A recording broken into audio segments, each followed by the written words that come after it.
दोस्तों, स्वागत है आपका अपने YouTube channel SS study group में।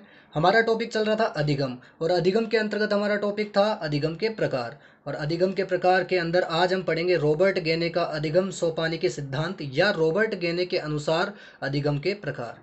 तो रॉबर्ट गेने ने किस प्रकार अधिगम के प्रकार बताए हैं, तो देखिएगा। सबसे पहले रॉबर्ट गेने को जानेंगे हम। तो रॉबर्ट गेने जो है, उनका जन्म हुआ था यूएसए के अंतर्गत, और यूएसए के अंदर उनका यानी कि अमेरिका में उनका जन्म हुआ था। और इनकी एक किताब लिखी गई थी, conditions of learning. Conditions of learning ये 1965 के अंदर रॉबर्ट गेने द्वारा प्रतिपादित किया गया था। इसी के अंदर कंडीशंस ऑफ लर्निंग नामक किताब के अंदर ये अधिगम सोपानी के सिद्धांत दिया गया था। तो ये ध्यान रखें आप, ये परिचय था, और ये प्रश्न पूछ भी लिया जाता है कि अधिगम सोपानी के सिद्धांत जो गेने का था वो किसके अंदर दिया गया था, तो कंडीशंस ऑफ लर्निंग में 1965 में दिया गया था। तो ये तो था इसका नॉर्मल जो परिचय था वो था। अब देखिए, गेने ने सीखने के कुल 8 प्रकार या 8 सोपान बताए हैं। किस प्रकार थे वो 8 सोपान? ये एक पिरामिड में बताए गए थे। तो देखिए पिरामिड कैसा है। इस प्रकार पिरामिड दिया गया था। घेने ने सीखने के कुल 8 प्रकार या सोपान बताए हैं। ये पिरामिड और भी है, पूरा 8 आएंगे सोपान इसके अंतर, लेकिन ये कैमरे में पूरा आ नहीं रहा। तो फिर भी मैं शुरू से देखता हूँ, नीचे वाले से स्टार्ट करेंगे वैसे भी। तो देखिए नीचे सबसे पहले, अब नीचे आपको दिख रहा होगा, सबसे पहला है हमारा सांकेतिक सीखना या सिग्नल लर्निंग। ठीक है, ये था पहला। सेकंड जो हमारा था, यानी ऊपर बढ़ते जाएंगे वैसे वैसे लेवल बढ़ता जा रहा है, सबसे निम्न स्तर का था सांकेतिक सीखना। इससे ऊपर कौन सा था? उद्दीपन अनुक्रिया सीखना। ठीक है। तीसरा हमारा था सरल श्रृंखला का सीखना, ये इन्होंने दिया था। सांकेतिक सीखने के बाद में उद्दीपन अनुक्रिया, फिर सरल श्रृंखला सीखना, फिर बाद में शाब्दिक साहचर्य सीखना, ये वाला आएगा। फिर विभेदीकरण सीखना आएगा, फिर है संप्रत्यय सीखना, फिर नियम या सिद्धांत अधिगम, फिर लास्ट में आता है समस्या समाधान अधिगम। अब देखिए एक चीज़ यहाँ पर हम आपको, इनको डिटेल से पढ़ेंगे अपन अभी वापस, लेकिन एक बार इनका जो नॉर्मल परिचय है वो मैं आपको बता ही दे रहा हूँ। अब इसके अंदर आपको दिख रहा होगा कि विद्यार्थी, यहाँ पे दिख रहा है विद्यार्थी। ये विद्यार्थी क्या है यहाँ पर? तो ये नीचे के शुरुआत के ये दे रखे हैं, पहला, दूसरा, तीसरा और चौथा, जो इनके सोपान है, ये विद्यार्थी से संबंधित है। ठीक है, यानी विद्यार्थी से संबंधित कौन कौन से सोपान है, परीक्षा में पूछ लिया जाए ऑप्शन में, तो ये वाले चारों के चारों विद्यार्थी से संबंधित है। और जो ऊपर के हैं चारों, ठीक है, ये विभेदीकरण सीखना, संप्रत्यय सीखना, नियम या सिद्धांत अधिगम और समस्या समाधान अधिगम, ये चारों किससे हैं? शिक्षक से संबंधित है।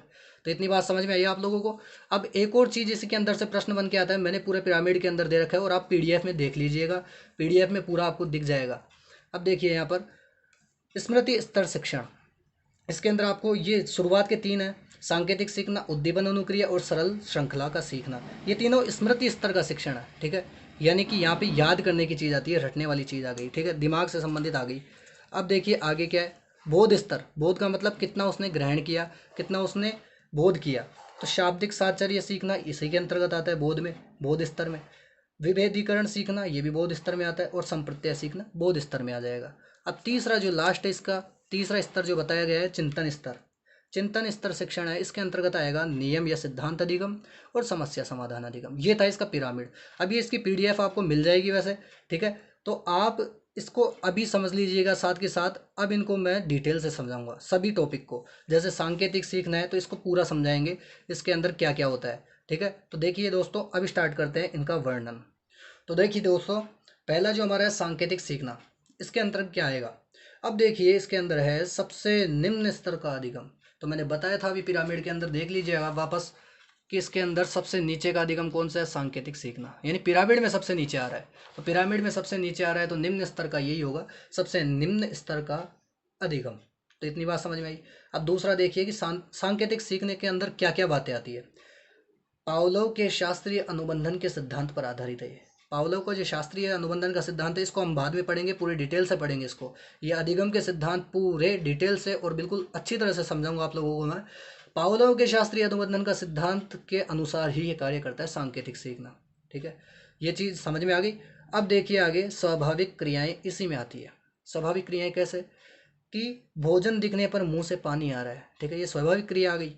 तो ये किसके अंदर आएगी? सांकेतिक सीखने में। ये संकेत हो गया एक तरह से कि भाई भोजन दिख गया और संकेत क्या हुआ? अपने मुंह से पानी आ रहा है। अब देखिए एक और इसका उदाहरण है, हंटर के द्वारा चिड़ियाघर में जानवरों को संकेत देना। हंटर होता है, ठीक है, वो चिड़ियाघर के अंदर जो चिड़ियाघर का जो जानवरों का मालिक होता है, वो क्या करता है? हंटर के द्वारा, यानी जो उसके पास चाबुक होती है उसके द्वारा चिड़ियाघर में जानवरों को संकेत देता है। ठीक है, तो ये चीज़ समझ में आ गई होगी आपको। और ऐसे ही एक और उदाहरण ले तो स्कूल के अंदर जब घंटी बजती है, ठीक है, स्कूल के अंतर्गत घंटी एक बार बजी तो हम जान जाते हैं कि भाई पहला पीरियड आ गया। दो बार बजी इसका मतलब सेकंड पीरियड आ गया, और लगातार बज गई इसका मतलब या तो इंटरवेल है या फिर छुट्टी हो गई। तो इतनी बात समझ में आ गई। तो ये था सांकेतिक सीखना, संकेत के द्वारा। कोई भी ऐसी चीज़ जो संकेत के द्वारा, उसके अंदर कोई भाषा नहीं है, बस एक संकेत है जिसके द्वारा हम समझ जाते हैं कि ये बात है। तो ये था सांकेतिक सीखना। अगला वाला देखते हैं हम। अगला जो हमारा है वो है उद्दीपन अनुक्रिया सीखना। अब उद्दीपन अनुक्रिया सीखना, ये उद्दीपन अनुक्रिया पे हमारे सिद्धांत भी चलेंगे। कौन कौन से? एक तो थॉर्नडाइक का प्रयास एवं भूल, ठीक है, प्रयत्न और भूल का, और स्किनर का अनुबंधन का सिद्धांत भी चलेगा। ये हम डिटेल से पढ़ेंगे, ठीक है। तो अभी देखिए यहाँ पर उद्दीपन अनुक्रिया सीखना थॉर्नडाइक के प्रयास एवं भूल तथा स्किनर अनुबंधन अधिगम के सिद्धांत पर आधारित है। यानी दो वैज्ञानिकों के सिद्धांत दिए गए थे, ये दोनों वैज्ञानिकों के अलग अलग सिद्धांत है, इनके ऊपर ही आधारित है ये। इसमें क्या किया जाता है? उद्दीपन के प्रति अनुक्रिया दर्शाई जाती है। कैसे? कि उद्दीपन, अभी मान लो हमारे सामने कोई फ़ोन बज रहा है, ठीक है, फ़ोन है, उसकी घंटी बज रही है। अब घंटी बज रही है, उसे घंटी बजने पर हमारी प्रतिक्रिया क्या होगी? उसको फ़ोन को जाकर उठाएंगे, ठीक है, उसको अ, हम उठाएंगे और फिर बाद में बात करेंगे, ठीक है। ये चीज़ हो गई किस पे? फ़ोन की घंटी बजने के ऊपर हमारी प्रतिक्रिया क्या हुई, उसे उठाएंगे, ठीक है। दूसरा, उद्दीपन के प्रति अनुक्रिया उदाहरण देखिए वापस, कि कोई प्रश्न पूछा जा रहा है हमारी क्लास में, ठीक है, और प्रश्न का हम क्या देंगे? उत्तर। तो ये क्या हुआ? हमारी उद्दीपक के प्रति क्या हुई? अनुक्रिया हो गई। कि कोई प्रश्न पूछ रहा है, हमारी अनुक्रिया क्या होगी? कि हम उसका आंसर दें। बस इतनी सी बात है। और देखिए वापस एक और उदाहरण देख लेते हैं। भूख लगने पर खाना खाना, ठीक है, भूख लग रहा है, उद्दीपन हो रहा है हमारे, ठीक है, और हमें खाना दिख रहा है, बस खाना खाना है हमें। तो खाना खाने की जो क्रिया हो गई वो क्या हुई? उसकी अनुक्रिया, ठीक है, उद्दीपन की अनुक्रिया हो गई। तो ये क्या था? उद्दीपक अनुक्रिया सिद्धांत। और इसके ऊपर पूरे डिटेल से वीडियो बनेंगे दोस्तों। थॉर्नडाइक का सिद्धांत भी अलग से समझाया जाएगा और स्किनर का सिद्धांत भी अलग से समझाया जाएगा। लेकिन बस यहाँ पे एक चीज़ ध्यान रखिए, थॉर्नडाइक ने बिल्ली के ऊपर प्रयोग किया और स्किनर ने चूहे के ऊपर प्रयोग किया था। तो इनके प्रयोग आराम से समझेंगे, डिटेल से समझेंगे। तो दोस्तों इसकी फिक्र ना करें, यह आराम से मैं समझा दूंगा आप लोगों को। अभी सिर्फ इतना ध्यान रखें कि किस प्रकार हमारे जो ये गेने के सिद्धांत है अधिगम के, वो किस प्रकार चल रहे हैं, एक सीरियल में चल रहे हैं, ठीक है। पहला सांकेतिक सीखना हो गया, दूसरा उद्दीपन अनुक्रिया सीखना हो गया। अब दूसरा तीसरा देखिए। अब देखिए तीसरा हमारा सरल श्रृंखला का सीखना। सरल श्रृंखला का सीखना, यहाँ पे अब शब्दों के ऊपर ना जाके एक उदाहरण से समझ लेता हूँ, ज़्यादा बेटर रहेगा यहाँ पे मेरे अनुसार। अब कैसे? कि सरल श्रृंखला का सीखना आ गया कार चलाना और दरवाज़ा खोलना। भाई श्रृंखला के अंदर काम होना चाहिए। कैसे? कि सबसे पहले ये पता होना चाहिए कि दरवाजे की कुंडी है, उसके ऊपर ताला लगा हुआ है, उसमें चाबी लगानी है, ताले को खोलना है और फिर बाद में गेट को खोलना है। तो एक क्या हुआ? श्रृंखला चल रही है बिल्कुल, कि सबसे पहले हम जाएंगे गेट के ऊपर, ताला देखेंगे, ताले के अंदर चाबी लगाएंगे, चाबी लगाने के बाद ताले को खोलेंगे और ताले को खोलने के बाद कुंडी खोलेंगे और फिर कमरा खुलेगा। ये दरवाज़ा खोलने की पूरी प्रोसेस हो गई। तो ये क्या हुआ? सरल श्रृंखला का सीखना हो गया। कार चलाने में क्या हुआ? सबसे पहले आपको बताया जाएगा कि इसका स्टेयरिंग किस प्रकार घुमाया जाएगा, किस प्रकार आपको ध्यान रखना है, किस साइड में आपको लेना है, किस साइड में नहीं लेना। ये सब क्या है? श्रृंखला के द्वारा सीखा जाता है। जैसे साइकिल होती है, साइकिल किसी ने एक लगातार सीट के ऊपर बैठ के थोड़ी नहीं चलाई कभी, कभी आधे पैडल भी दिए होंगे, ठीक है। तो एक श्रृंखला होती है कि सबसे पहले आप साइकिल को पैदल भी लेके जाते हैं। कई बार गाड़ी चलाना सीखना होता है, टू व्हीलर, तो घर से बाहर सिर्फ गाड़ी यूं ही निकाल ली जाती है। कैसे? बिना चलाए, उसके ऊपर बैठ के उसको चला लिया जाता है। तो ये क्या है? एक सीखना होता है। सीखने की शुरुआत से लेके अंत तक, जब तक हमें लक्ष्य प्राप्त होता है तब तक श्रृंखला का सीखना चलता है। कैसे? गहने ने इस तरह के सीखने के एक क्रम में होने वाले अलग अलग उद्दीपक अनुक्रिया से बताया, अर्थात ऐसा पेशीय सीखने में पाया जाता है। पेशियाँ सीखना का मतलब हो गया जिसमें पेशियाँ काम में आ रही है। कार चलाने में हाथ की पेशियाँ काम में आ रही है, ठीक है, दरवाज़ा खोलने में भी हाथ की पेशियाँ काम में आ रही है। तो इतनी बात समझ में आई। इसके अंदर बस ये शब्द याद रखें, पेशियाँ सीखने के अंदर श्रृंखला सीखना आ चुका, ठीक है। सरल श्रृंखला का सीखना पेशियाँ सीखने के अंतर्गत आता है। एक तरह से ये समझ लीजिए आप। उदाहरण याद रखें, सबसे मेन उदाहरण ही है इसके अंदर। अब देखिए हमारा जो चौथा प्रकार है वो क्या है। अब चौथा जो प्रकार है हमारा वो है शाब्दिक साहचर्य सीखना। शाब्दिक साहचर्य सीखना का मतलब यहाँ पे शाब्दिक आ गया, देखो शब्द शाब्दिक, और साहचर्य का मतलब मैंने आपको पहले भी बताया था और वापस बता रहा हूँ कि दो हमारे पास जो चीज़ सीखी है हमने, दो चीज़ें, उनके अंदर संबंध स्थापित करना, ठीक है। तो साहचर्य सीखना ये कहलाता है। शाब्दिक साहचर्य, तो शाब्दिक का मतलब अब शब्दों से संबंधित हो गया। तो देखिए परिभाषा क्या है। इसमें व्यक्ति के उद्दीपक अनुक्रिया के क्रम में शाब्दिक अभिव्यक्ति निहित होती है, यानी शब्दों से संबंधित बातें ज़्यादा आएगी इसके अंदर। तो कैसे है देखिए, शब्दावली सीखना कि कै ख ग घ ये सब सीखते हम, ठीक है, कक्का बारखड़ी वगैरह, ये शब्दावली सीखना इसके अंदर आ जाएगा। फिर कविता याद करना, ये भी शाब्दिक साहचर्य में आ जाएगा, ठीक है। पहाड़ों को सीखना, पहाड़े जो होते हैं हमारे, दो एकम दो, दो दूनी चार, ये सब किस में आ जाएंगे, शब्दों शाब्दिक साहचर्य के अंदर आ जाएंगे। ये शब्द शाब्दिक साहचर्य वाले, यानी कि सब जितने भी पढ़ने वाले हैं, रटने वाली चीज़ें आ गई, वो शाब्दिक साहचर्य में आ जाएगी। और इससे पहले मैंने आपको बताया था सरल श्रृंखला का सीखना, उसमें कार जलाना और दरवाज़ा खोलना, ये उदाहरण ध्यान रखें तो आपको पूरा कॉन्सेप्ट क्लियर हो जाएगा। अब देखिए हमारा पांचवा प्रकार क्या है। पांचवा प्रकार गेने ने बताया कि विभेदीकरण करके भी सीखा जाता है। कैसे विभेदीकरण सीखना, भाई आपको सब कुछ आ गए, चारों प्रकार आ गए, अब पांचवा प्रकार है कि विभेदीकरण सीखना। विभेदीकरण कैसे किया जाता है, विभेदीकरण का मतलब हो गया कि दो चीज़ें हमारे सामने, ठीक है, आयत और वर्ग, इन दोनों के अंदर विभेद करके बताइए आप कि किसको आयत कहेंगे और किसको वर्ग कहेंगे, ये विभेदीकरण होता है। यानी इससे पहले आपको नियम भी आने चाहिए थोड़े बहुत, ठीक है। कैसे विभिन्न उद्दीपकों के प्रति विभिन्न अनुक्रिया करना विभेदीकरण सीखना कहलाता है, ठीक है। उदाहरण से समझते हैं, लाइनें तो और भी आ जाएगी, ठीक है, और भी तरीकों से लाइनों को लिख सकते हैं, बस कॉन्सेप्ट ध्यान रखें। कॉन्सेप्ट क्या है यहाँ पे, 10 रुपये व 20 रुपये के नोट के अंदर बालक अगर फर्क जान जाता है, अंतर जान जाता है, तो उसे विभेदीकरण के द्वारा सीखना कहा जाता है। देखिए कैसे है कि लाल व नारंगी रंग में अंतर, कि लाल रंग और नारंगी रंग दोनों रखे हुए हैं, ठीक है, तो अगर किसी को उनके अंदर फर्क करना आ गया तो वो क्या है, विभेदीकरण करके सीख चुका है। अभी मान लीजिए कि ऐसा बालक जो गिनती के बारे में भी नहीं जानता और पैसे के बारे में भी नहीं जानता अभी तक, तो उसको 10 रुपये का और 20 रुपये का नोट जाके दे दे तो नहीं पहचानेगा कौन सा 10 का और कौन सा 20 का है, ठीक है। तो ये चीज़ है, विभेदीकरण करके भी हम कई चीज़ों को सीख लेते हैं। कॉपी और किताब में कैसे अंतर जानते हैं हम, कि कॉपी के अंदर लाइनें खिंची हुई आती है, बस उसके अंदर अपने को लिखना पड़ता है, और किताब के अंदर क्या होता है, पहले से ही लिखा हुआ आता है। तो इनके अंदर अंतर करना हम बचपन से ही सीख जाते हैं, ठीक है। यानी जैसे जैसे बड़े होते जाएंगे विभेदीकरण करके बहुत सारी चीज़ें सीख जाएंगे। विभेदीकरण के अंदर हम व्यवहार को भी नाप लेते हैं। कैसे कि कोई व्यक्ति पहले तो अच्छा लगता था और फिर बाद में बुरा लग रहा है, क्यों, क्योंकि उसका व्यवहार हम बड़े होते होते होते पहचान चुके हैं।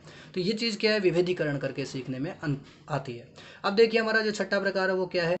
हमारा छठा प्रकार इस प्रकार है, संप्रत्यय सीखना।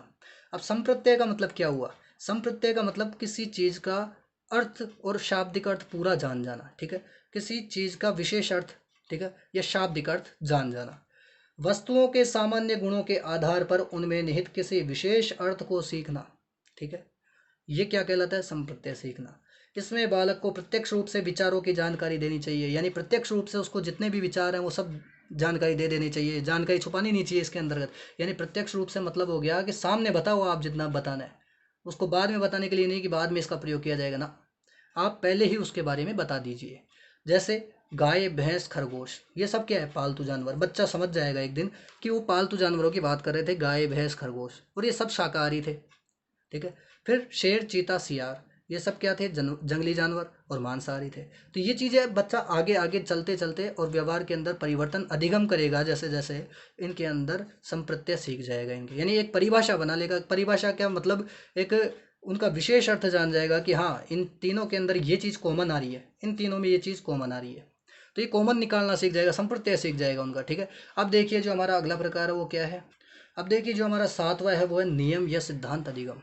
अब इन दोनों में थोड़ा कन्फ्यूजन होता है, संप्रत्यय अधिगम, संप्रत्यय सीखना और नियम या सिद्धांत अधिगम। भाई दोनों बात तो एक जैसी करते हैं, लेकिन अब देखिए थोड़ा सा फर्क इनमें। इसमें नियम के द्वारा जो दो या दो से अधिक हमने संप्रत्यय जाने हैं उनके मध्य संबंध का पता चलता है, ठीक है। संप्रत्यय का मतलब तो अर्थ जान चुके हम किसी चीज़ का, लेकिन दो या दो से अधिक चीज़ों के अर्थ जानने के बाद हम उनके अंदर जो संबंध स्थापित करते हैं उसे नियम या सिद्धांत अधिगम कहते हैं। कैसे कि हम विज्ञान में पढ़ते हैं, फिजिक्स वाले चैप्टर में पढ़ते हैं कि V प्रोपोर्शनल होता है I के, ठीक, ये आ गया, यानी V समानुपाती होगा I के। अब क्या है इसका मतलब, ओम का नियम, ठीक है, ओम का नियम यही कहता है। अब यहाँ पे देखिए कि V विभवांतर दे रखा है और I धारा दे रखी है। भाई धारा के बारे में जब हमने जाना, ये संप्रत्यय था धारा का। V के बारे में या विभवांतर के बारे में जाना, ये दूसरा संप्रत्यय था विभवांतर का, यानी दो संप्रत्यय जान चुके हम। अब इन दोनों के बीच में जो संबंध था, ठीक है, V समानुपाती होगा I के, ये किस में आया, ये आ गया नियम या सिद्धांत अधिगम। तभी तो बोलते हैं कि ये ओम का नियम है, ओम का सिद्धांत है। ऐसे थोड़ी ना कहा हमने कभी भाई ये दोनों में से एक को रख दीजिए, तो विभवांतर का सिद्धांत थोड़ी ना हुआ। यहाँ पे विभवांतर का अर्थ होता है, विभवांतर की परिभाषा पढ़ते हैं हम, ठीक है। तो ये चीज़ है, दो के अंदर संबंध की बात होती है तब वो नियम या सिद्धांत कहलाता है। इसी प्रकार कई सिद्धांत होते हैं हमारे, जो विज्ञान में देख लीजिए, गणित में देख लीजिए, ठीक है। सब के अंदर दो या दो से अधिक चीज़ें मिलकर के अगर कोई चीज़ नई चीज़ का उत्पन्न होता है, वो होता है नियम या सिद्धांत, ठीक है। ये क्या था, नियम या सिद्धांत का अधिगम। अब देखिए हमारा अगला सोपान है समस्या समाधान अधिगम। अब समस्या समाधान अधिगम भाई सबसे लास्ट का जो और सबसे ऊपरी अवस्था में जो पिरामिड में होता है वो होता है समस्या समाधान अधिगम। अब समस्या समाधान अधिगम क्या होता है ये जानिए। नाम से पता पड़ रहा है कि समस्या का समाधान करने वाला अधिगम। यह पिरामिड में सबसे ऊपरी अवस्था है, पिरामिड में सबसे ऊपर की अवस्था में है, बताया था मैंने आपको भी। इसमें किसी नियम का उपयोग कर समस्या समाधान किया जाता है। भाई हमने इतनी देर में सब कुछ जान लिया, नियम, शाब्दिक साहचर्य, विभेदीकरण, संप्रत्यय सीखना, ठीक है, सब जान लिया। नियम या सिद्धांत भी जाना था हमने अभी इससे पहले। तो जो वो नियम और सिद्धांत जाना था उसी से इसी को हल करेंगे। कोई भी समस्या है, नियम या सिद्धांत हमें पता है, तो हम क्या करेंगे, उसका उपयोग कर लेंगे और समस्या का समाधान कर लेंगे। जैसे हिंदी के अंदर देख लीजिएगा आप कि गुण संधि, इसके नियम जानते हैं हम, ठीक है, यण संधि, इसके नियम जानते हैं, तो उदाहरण आराम से पहचान जाएंगे और हमारी समस्या का समाधान हो जाएगा। तो ये क्या थे इसके उदाहरण समस्या समाधान के, कि भाई समस्या समाधान किस प्रकार, ये गुण और यण संधि का उदाहरण दिया मैंने हिंदी में, ठीक है। आपको नियम पता है, आपको सिद्धांत पता है सारे, और फिर बाद में आपको सिर्फ क्या करना है, समस्या का समाधान करना है। कि किसी चीज़ का अगर नियम और सिद्धांत अगर पता है, आप लोगों को परिभाषा पता है, नियम पता है, सिद्धांत पता है, तो आप उसके आंसर आराम से और उसकी समस्या का समाधान आराम से कर सकते हैं। जैसे गुरुत्वाकर्षण का नियम होता है, गुरुत्वाकर्षण के सिद्धांत होते हैं, तो उसी प्रकार हम आगे के जितने भी बेसिक जो बता रखा था न्यूटन ने, ठीक है, गुरुत्वाकर्षण का सिद्धांत बेसिक था, अब उस बेसिक के आगे आज खूब सारी खोज हो रही है, ठीक है। तो दोस्तों ये थे गेने के जो अधिगम के सोपान थे, वो मैंने आपको बताए हैं। रॉबर्ट गेने के अनुसार अधिगम के प्रकार 8 बताए हैं मैंने आप लोगों को, और पूरा डिटेल से बताया। तो दोस्तों अगर फिर भी कोई कन्फ्यूज़न बच रहा हो तो आप कमेंट्स में ज़रूर पूछिएगा। और दोस्तों अगर ये वीडियो आपको अच्छा लगा तो वीडियो को लाइक करें, चैनल को सब्सक्राइब करें और इसी प्रकार हमारे साथ बने रहिए। धन्यवाद।